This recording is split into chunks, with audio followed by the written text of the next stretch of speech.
My boyfriend of 3 years stealthily took my 11-year-old dog to a vet 80 kilometers away to be put to sleep. It was only luck I found out and got him back. Boyfriend doesn't know I have my dog back, but he comes back tomorrow night. Original post. My boyfriend, J23 male, left for a trip up the coast to help family on Friday morning. While I-23 female was at work Friday, I got a phone call from one of my ex-flatmates, Bob, who I lived with at uni. He thought he had my dog with him and phoned me because someone had dropped him off at the vet surgery he worked at to be put to sleep. Bob sent me pics, and it was my Stixie. I'd recognize him anywhere. I grew up with him, and he was so close to me when I left home to study. There were no questions about it. Stixie stayed with me. Bob kept Stixie with him, and I drove to pick him up as soon as I was out of work. Bob also showed me a phone recording he took of the vet's security camera screen, and there's no doubt in the world it's Jay dropping him off. He's even wearing the same clothes he left in this morning before I went to work. Jay has texted me a few times today, and I don't know why, but I'm not confronting him about this. I'm actually scared I will utterly lose it at him. I'm running everything through my head on why he'd do this. We talked sometimes about moving north to be near his family, or overseas within a few years. I can't believe I'm trying to find reasons for him to do what he did, or reasons for me not to rip him a new one, and dump everything he owns out on the front lawn and set fire to it tonight. I'm half numb and half stunned beyond rational thought. Why can't I get functionally angry here? He texted me this morning like he normally does when he's away. I replied like normal, though we're not big text talkers anyway. He asked me a couple of times if I was okay. Everything in the texts, I'm trying to read into what the heck he thinks he's hiding. Now for the top advice before reading the updates. Well, that's terrifying. Do you have a place, a friend's maybe, where you and Stixie can stay for a bit while you get this sorted out? And by this, I mean your new living situation, because you really can't continue to live with the guy who just tried to kill your dog behind your back. I do. At least 2 co-workers would be okay with me contacting them. I want people around me when he comes back. I wish I could make sure he knows he's no longer welcome in this home, nor can he come back and he's to go immediately. But I also know by bitter experience with a friend that kicking someone out of the dwelling they live is a long process. Why can't I get functionally angry here? You are in shock. Right now you are processing an awful lot, and your brain has decided that anger won't be useful. Don't be surprised if you find yourself getting angry or crying about this at a later point. Use this time to process what you need to do. Gather what you need and split. Protect yourself and your dog. Frankly, I am not one for games. I would have burned this bridge the moment I seen the video. For your own sake, I don't think it is worth feeding the drama llama. However, there is a little malicious part of me that would send him a "I think Stixie ran away" text. Then play along for a little while. Then drop the, I seen the most interesting security video this morning. It showed a walking waste of oxygen walking into a vet's office with my dog. That said, it isn't worth the energy. Give Sticky a hug. Poor wee doggy was very lucky. I think you're right. Just reading the first comments here and thinking about the next place to go is enough to start me crying. It's a relief. I've texted one of my workmates to talk ASAP for a place to stay. I'm sure she'll be okay with it, and she's a very dog person too. That is actually disgusting. I'm so glad you got your dog back before the unthinkable happened. You're definitely in shock right now. This is a lot to take in. I'm one of those people that need to ask people why they do terrible things, so I would ask him one time why he did it, listen to all the BS that's sure to fall out of his mouth, and then cut ties forever. That's just me though. I want to do it all. I want to kick him out. I want to scream at him. I want to tell him I can't find Stixie, then listen to him BS about it, then confront him with the truth. I want to make sure his whole freaking family knows about it. I know not all of that is practical or even advisable. Tonight we're safe though. My coworker just texted back, phoning her now.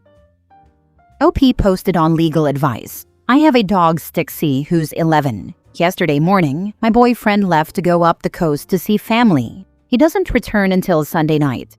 By sheer luck and nothing else, An ex-flatmate of mine who works at a vet clinic 80 kilometers from me called while I was at work and asked if a dog someone had brought in to be put to sleep was my Stixie. It was. I had him hold Stixie, and I collected him Friday. My flatmate showed me a recording he made of the vet clinic's security video, and it's definitely my now ex dropping Stixie off. How illegal is this? I currently live in a flat that I rent, and my boyfriend pays half, but I'm the only one on the lease. I want him out ASAP, or I want to be out of this situation as soon as possible. What options do I not have? A friend of mine once tried to have a violent ex removed, and it took months. I want to be out of this immediately. Are my only options to move? How do I protect myself from what my boyfriend, ex to me now, though he doesn't know it yet, may do to the place I rent when I return? I presume my landlord couldn't kick him out if I leave right away. He's never shown any weird tendencies before, so maybe I'm overthinking this. My boyfriend doesn't know I know what he did, nor that I have Stixie back. Sorry for the scattergun of questions. I'm scatterbrained at the moment, and he returns in about 20 hours, and I don't ever want to see so much as a hair on his head again. Not legal advice. Keep your dog somewhere else. If he has access to him, who knows what else will happen? And then ask where the dog is, and see how much he's going to lie about it. Not a lawyer, but in general in Australia, unless he is on the lease, or you have a written tenancy agreement with him, you don't have to jump through hoops to evict him. He has very few rights. If he is not a violent or angry guy, pack his stuff, put it outside and change the locks. Have a friend or three with you when he is expected home, and make it clear he is no longer welcome. You do need to notify your real estate agent or landlord about the change of locks and provide them with copies ASAP. He's a boarder with no written agreement? According to this, you can kick his butt right out. Boarders who are not covered by the Boarding Houses Act can be evicted with very little notice and cannot ask for tenancy or boarding house remedies at NCAT. That's found here, sharehousing.org. Good luck and F that guy. Change your locks and board your dog somewhere. Pack his stuff and leave it outside. If you're going to be there to confront him, have a cop with you. If you don't trust yourself to be calm, stay with your mom or a friend. A hole might be able to put 2 and 2 together. Edit. Seen the picture. That dog is beautiful and he doesn't appear to have any mobility issues at all. You should go after your ex. Call his mom. If that's not effective, start getting those records you mentioned. If he forged your signature or lied about owning that dog, he might be criminally liable somehow. Indicate all of that to his mom. What a colossal bastard. Seeing Stixie makes me even more appalled that someone would do that to that dog. It's inhumane. Mini update. Just got off the phone with my workmate. She's offered to come here overnight and she'll be here soon. We'll figure out what to do in the morning. I really appreciate all your posting. It only took reading a few to take myself out of this stupid, stalled state of mind and move into action. It's after midnight here. I'm going to crash hard tonight. Now for the first update the next day. A night's sleep with good people around me helped. I phoned a workmate to see if I could go stay there with Stixie, and she came over here for the night instead. We spoke, and we have a plan. Thank you for the links to New South Wales laws. It looks like I might be in the clear with forcing my ex out. I am the renter. I am the only name on the lease. And we had no written agreement. From my understanding, he is a boarder or lodger and can be removed quickly. I'll have to clarify, of course, but that gives me confidence. I was freaking out because I didn't know where to start last night. My ex will be confronted with more people I know in the house backing me up. Stixie is also in good health. He's 11 and a bit too fat and slower than he used to be, but he's fine. These photos are from early November when we visited a property out of town. He started life as a farm dog, and going back made his day. He's not microchipped. I'm taking a personal leave day Monday and getting him chipped first thing. Second update. He came back. He lied. I was upset, and it showed. We gave him enough rope to make excuse after excuse. First, he was shocked Stixie was gone and said he would help look for him. Then he was shocked someone had taken him to a vet to be put down. Then when confronted with proof it was him, he claimed Stixie was hit by a car and he had to end his suffering. When confronted with a live happy Stixie, he turned it around. and it ended with him telling me he should have had me put down. My coworker, her partner, and I told him he was not welcome in the house anymore and that they were moving in with me. Everyone in the house, and the neighbor we both get on well with, who saw him return on Friday to take Stixie, now knows what kind of person he is. He left of his own accord and took some of his stuff. I'm no closer to knowing for sure why he tried what he did. Sorry for jamming up legal advice with this one. It wasn't much of a legal ending. Ended with him telling me he should have had me put down. Did he basically just tell OP that he should have killed her? Not a native English speaker here. Essentially, yes. That line, it ended with him telling me he should have had me put down, just makes it clear this person was trying to hurt OP in the most cruel way his twisted little mind could sort out. Despicable. And this is why it was really a good move of hers to have people around. He still has some of these things there. She should have insisted that he take everything and not come back, and ask for the keys. She should have packed all his things up and put them in storage, moved a few friends into the apartment, rearranging the furniture in the process, and changed the locks. Then, when the ex arrived back home, the friends could deny knowing him or that he ever lived there. Just gaslight the heck out of that lying POS. If ex called the police, he wouldn't even be able to describe the interior of the apartment accurately. Then just mail the key to the storage unit to his friend, relative, or job. My grandfather did this to my mother. She was a grown woman. He just came into our house while no one was home, took our admittedly elderly but not suffering husky, and had her put down. My mother was devastated. It's such a vicious, sociopathic thing to do. To hell with anyone who does that to someone. It's so incredibly cruel. What I'm wondering is, why do vet clinics just put down an animal brought in by any human per request? I always thought this was a medical procedure suggested by the vet, not a requested thing. Most of them will try to ascertain the person is the owner and will suggest alternatives, but in the end, most of them here will do it. Because the last thing they want is some awful owner going home and taking care of it themselves, leading to terrible suffering. I'm so lucky my local animal control did this. When I was 14, I had to move across the country because of my dad's work, so we rehomed 3 of our 4 cats, and the 4th was supposed to stay with my grandparents until we moved back home 3 years later.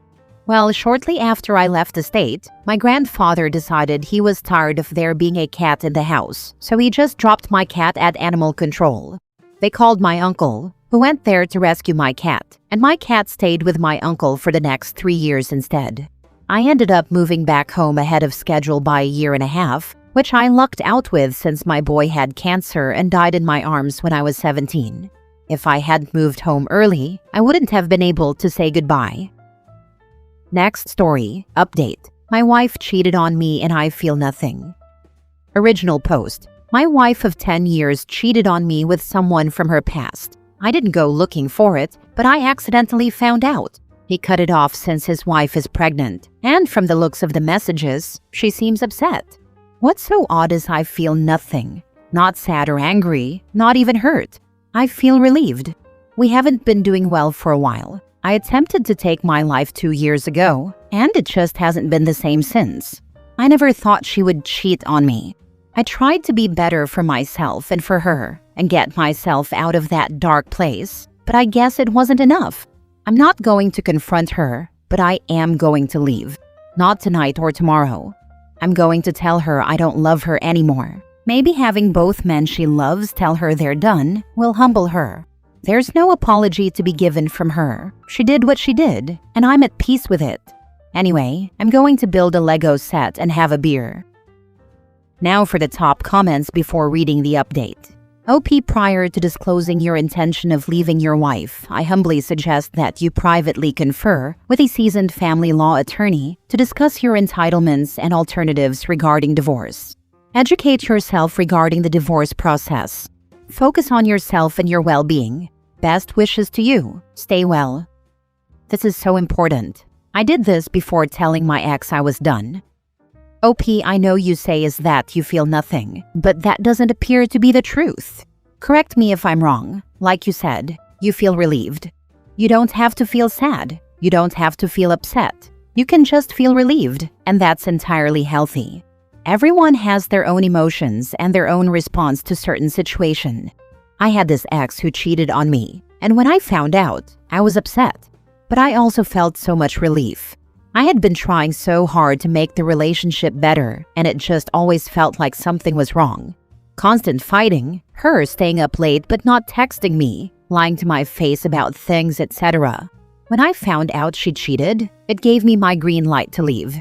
It lifted the weight I had on my shoulders, keeping me there. So, I'm not surprised to hear that you have had a slightly similar response.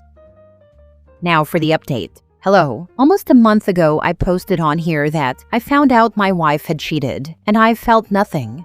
I thought I would give an update.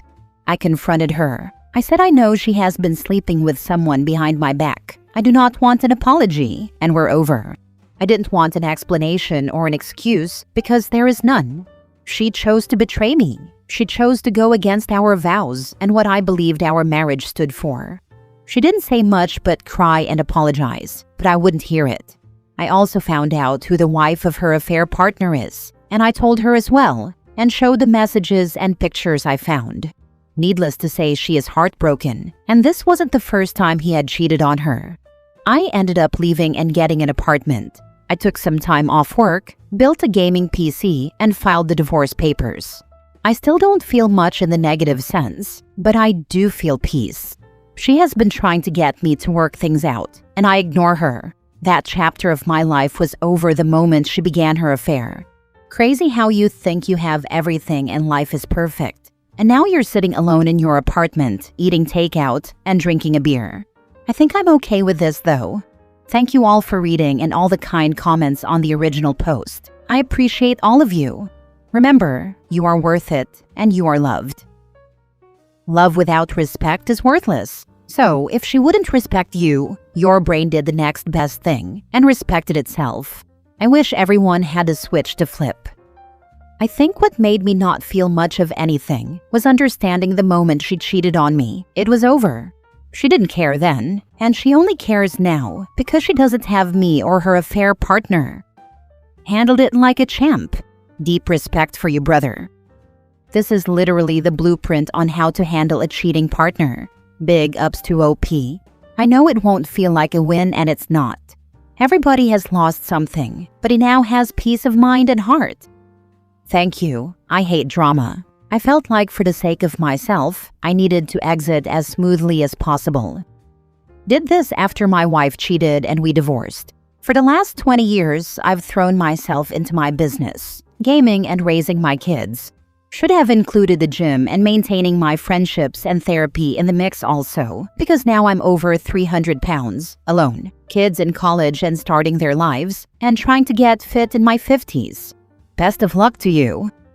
Glad you saw happiness on the other side of the mess. I appreciate your reply. Thank you.